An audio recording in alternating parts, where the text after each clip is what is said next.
எல்லோருக்கும் வணக்கம். 3ஆம் பாகத்தின் 11வது அத்தியாயம் வரவேற்பு. கடந்த பதிவில் மகேந்திரவர்மர் புலிகேசியின் சமாதான தூதுக்கு ஒப்புதல் அளித்து ஓலை அனுப்பியதையும் அது குறித்து நரசிம்மர் விவாதம் பண்ணியதையும் பிறகு நரசிம்மரும் பரஞ்சோதியும் பாண்டியனை எதிர்கொள்வதற்காக படையோடு சென்றதையும் பார்த்தோம். இப்ப 11வது அத்தியாயத்தை வாசிக்கலாம்.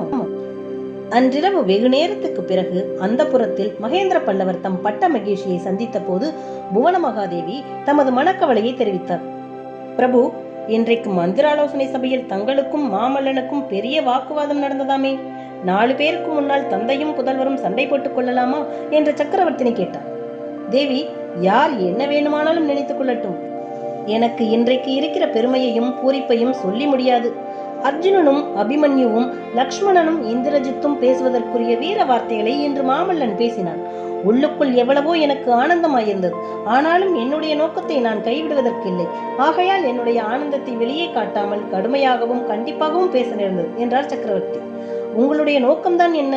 தாங்கள் செய்ய போகும் காரியம் எனக்கும் பிடிக்கவில்லை. நம்முடைய கொடிய சத்ருவை காஞ்சி நகருக்குள் வரவேற்பது உசிதமான காரியமா என்றால் பல்லவ சக்கரவர்த்தினி. தேவி, இது என்ன வார்த்தை? சத்ருவாக வந்தவரையும் மித்திரராக்கி திருப்பி அனுப்புவது பல்லவ வம்சத்துக்கு பெருமை அல்லவா? என்னுடைய நோக்கம் என்னவென்று கேட்டாயே, சொல்கிறேன் கேள். என்னுடைய வாழ்நாளில் உலகத்தில் மீண்டும் சத்திய யுகம் பிறப்பதை காண வேண்டும் என்பதே எனது நோக்கம். இந்த புண்ணிய பாரத பூமியில் இன்றைய தினம் 3 பெரிய சாம்ராஜ்யங்கள் இருக்கின்றன. நர்மதைக்கு வடக்கே ஹர்ஷவர்தனர், நர்மதைக்கும் துங்கபத்ராவுக்கும் மத்தியில் புலிகேசி, துங்கபத்ரைக்கு தெற்கே மகேந்திர பல்லவன். இந்த 3 பேரும் ஒருவருக்கொருவர் சண்டை போட்டுக் கொண்டிருக்கும் பட்சத்தில் இந்த புண்ணிய பூமி நரக பூமியா இருக்கும். பஞ்சமும் பிணியும் ஜனங்களை பிடுங்கி தின்னும்.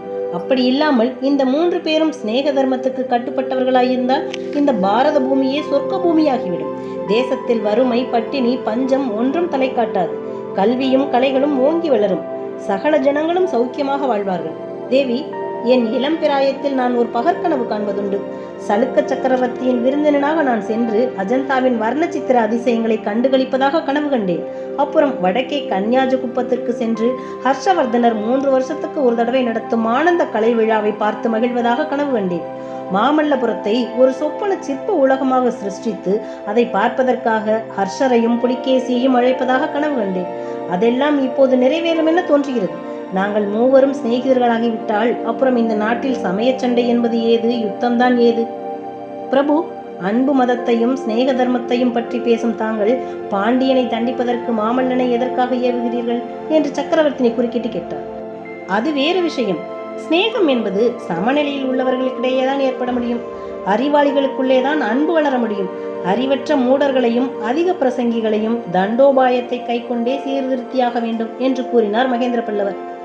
மறுநாள் முதல் காஞ்சி நகரம் ஒரு புதிய தோற்றத்தை மேற்கொண்டது.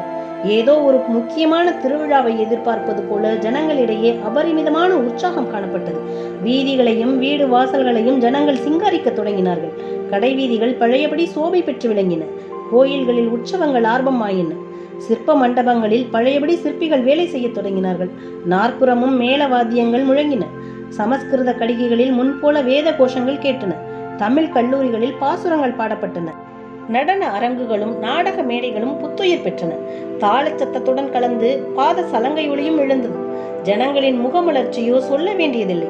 எல்லோரும் ஒரே ஆனந்தமயமாக காணப்பட்டார்கள்.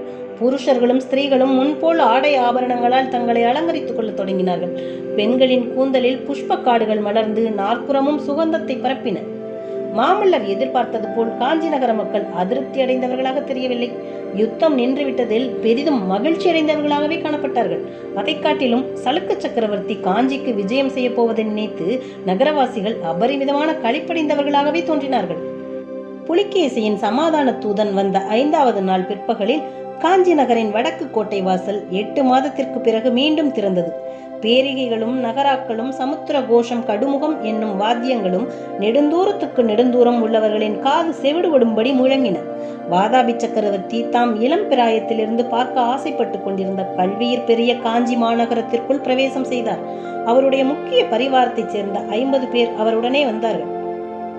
வெளி வாசலை தாண்டி உள்ளே பிரவேசித்ததும் அங்கே தம்மை வரவேற்பதற்கு ஆயத்தமாக காத்து கொண்டிருந்த மகேந்திர சக்கரவர்த்தியை புலிகேசி பார்த்தார்.